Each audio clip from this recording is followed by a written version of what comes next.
What are the top 3 relationship mistakes people make? The first mistake is listening instead of hearing. To make sure that your partner feels heard, follow the fast food communication rule. What that means is, if you think about it, fast food personnel are trained to repeat your order after you place it to make sure that they heard it correctly.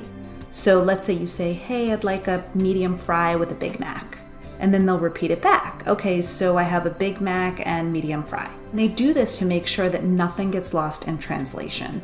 So we need to do the same things with our partner to make sure that we have the communication correct, and also to make sure that that person feels acknowledged. So for example, let's say your partner says, I'm hurt that you came home late last night and you didn't clean up. The first thing that you'd say is, I'm hearing you say that you're upset that I came home late and I didn't clean up. That's going to give your partner a huge relief because they're going to feel like, oh, okay, they got it. That's the first step toward conflict resolution, knowing that their feelings are understood.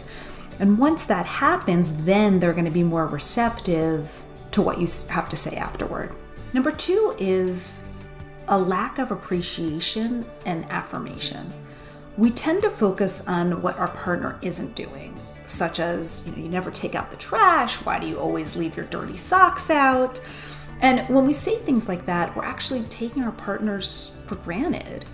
And we forget that we need to acknowledge the little things because they actually do matter. And if you think about it, every single person wants to feel special and validated.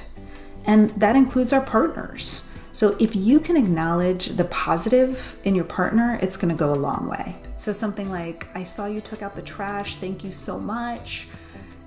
It's going to mean a lot to your partner because they're going to feel like you really appreciate what they're doing. And this is a learned response. So you're basically modeling for them how to talk to you as well, because they're going to start hopefully doing that same thing and learning to appreciate the small things that you do.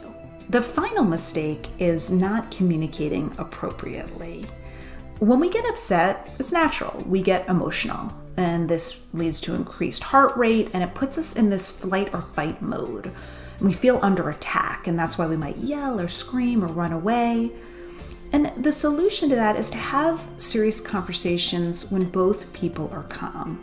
You have to make sure that you're in the right frame of mind. What I always say is, when in doubt, don't. Additionally, tone makes a big difference. Once you start yelling, the other person automatically shuts down. They can't hear when you're yelling because they're in attack mode. So if you can keep your tone neutral, and think of the expression, say what you mean, but don't say it mean.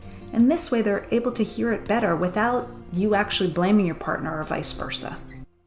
Thank you for watching, and be sure to subscribe.